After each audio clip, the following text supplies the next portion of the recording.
Okay, in this next lick, we're going to be looking at some larger intervallic patterns again. We're going to be incorporating some arpeggios and some more movement across the fretboard. We're still going to be in E minor, okay? But let's just take a look at this and see how this moves and see how it's going to work best for you, and then we'll start building up the speed. So the first thing we've got here is we're going to play 12 and 8 on the first string. Now I do that as a pull-off, and then I'll go to the second string, and I'll do the same thing. Do a pull-off again. And then what I do is I drop down and I play 7, 8, 7 as a slide, and then a hammer-on pull-off. Which in itself is already something that's very useful for you. But then I'm going to keep going. I'm going to go to the 9th fret of the 3rd string, back to the 7, back to the 9, do a pull off to the 7. So I have...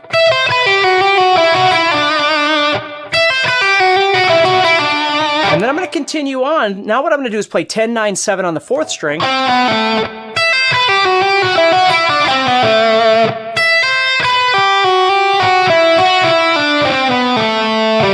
Right there, what I'm going to do is I'm going to slide up from the 10 with my pinky to the 12 of the 5th string, which situates me for the next thing, which is moving into this small arpeggio.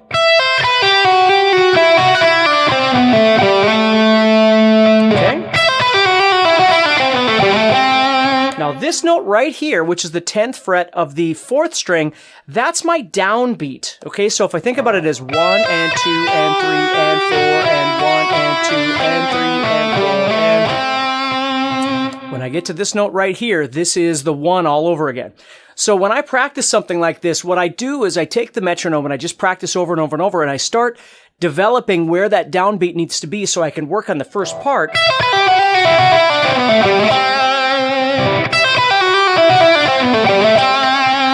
You know, just keep lining it up with that metronome as I play, and then that's how I start developing the speed. Okay, so now we're going to keep going. So now I'm here, I've got 1, 2, so there I'm going to the 9th fret of the 3rd string. 1, 2, 3. And then what I'm going to do is I'm going to head up, and I'm going to do a slide from 12 to 14. And I'm going to use my 3rd finger for that slide. You could use your pinky, and it would still be just fine. Okay, so I have... Just like that, or... Okay, now once I get there, I'm into my standard sort of E minor first position, if you will, and I'm just going to play this.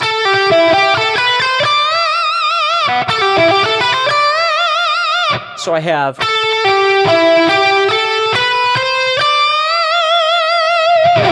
Okay, so 14, 12, pull off, down to my E, then I'm going to work my way back up, 12, 14, 12, 13, 15, and then I do my bend, so I have...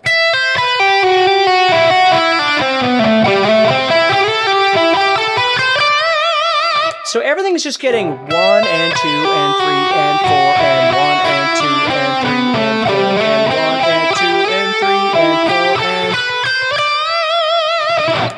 So again, my goal isn't to end this thing on a downbeat or something, and if I wanted to, I could certainly shorten it up or make it longer or whatever I need to do. It's just trying to dial it in.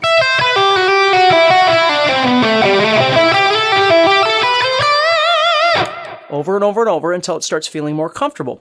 So this is a really fun lick, and again, you don't have to play it as straight 8th notes like I'm doing. You could always break it up and do something else. You could just borrow a certain idea, like... You know, something just, if you just took this part.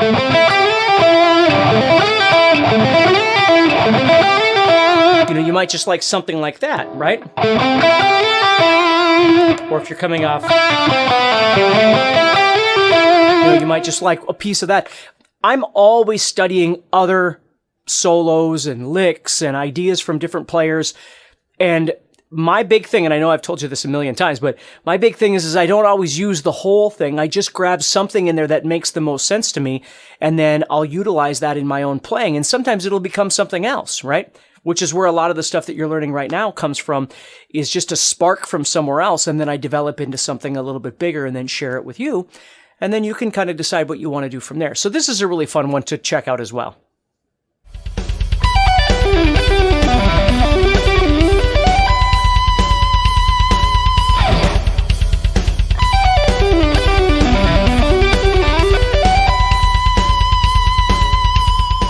right, so here is the final lick that we're going to be looking at, or pattern, whatever you want to call this.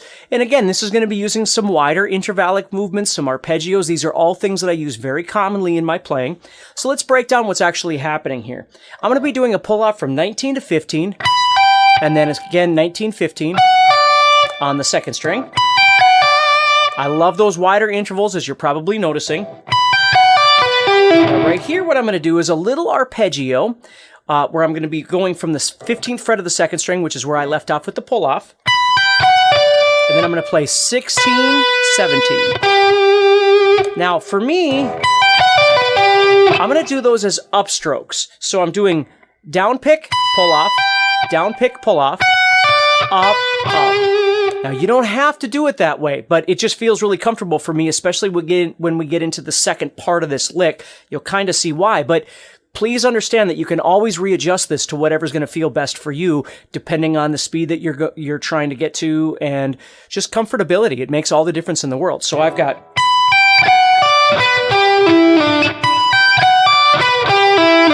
So after I do those two pull-offs, I'm pulling off from the 17th fret, which you can see my third finger's on, to my first finger on the 14th fret.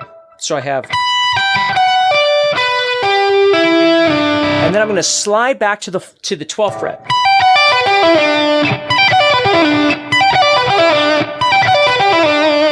Okay, then I'm going to do exactly the same thing starting on the 16th fret of the third string. I'm going to do those pull-offs. Up, up on the 14, 15 here. And then I do my pull-off to 12. The only difference is I'm not going to slide. I'm actually just going to stop there. So I have... And then... Now, instead of just stopping, what I mean is I'm not going to go this direction. What I'm going to do is a hammer-on back to the 15. So I have...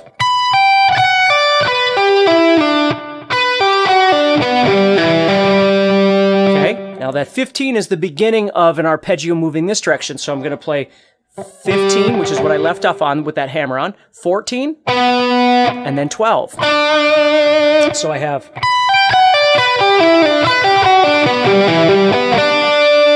Now, once I get to the 12, I'm going to do a hammer-on to 16, and then go to this string and do the same thing. So I have...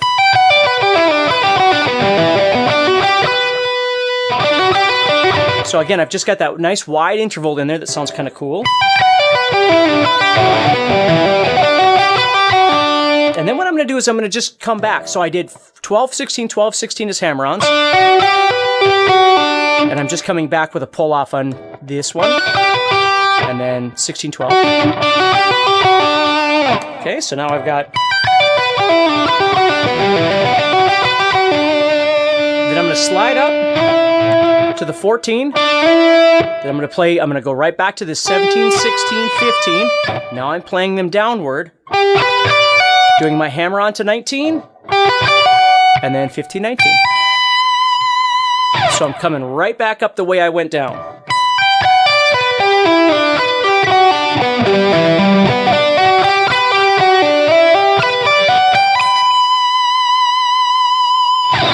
Okay, one more time for you.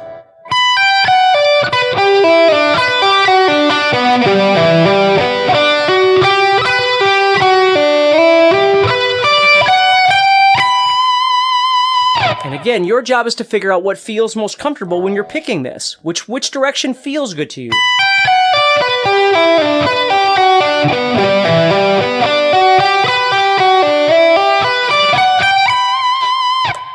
But again, you can notice it's just a straight eighth note pattern. Da da da da da da da da da da da da da da da. That's the idea. So I want to play it slow and develop my timing and really fix the bugs, figure out which way I need to pick this to make it feel most comfortable. And if you've done any work like this, you know that somewhere in there, there's a transition from playing it super slow when you could virtually pick it anyway to developing it at a bit faster pace and once you get there, you really have to start making some conscious decisions on whether you're going to use a down or an up or something like that. Again, out of comfort and out of necessity by the speed that you're trying to achieve it at. My job isn't to tell you that you have to play these things fast. That's entirely up to you. But just be aware of that, because reading the tab and watching my fingers is one thing, and you can certainly do that. But developing a comfortability so you're able to play it the way you want and execute it comfortably is an entirely different discussion. And so use what I'm doing as a palette, but understand that when I play, oftentimes the way I'm picking certain things kind of changes too. It depends on where I'm coming from. It depends on where I'm going to. But I do like to break them down and kind of think about them. So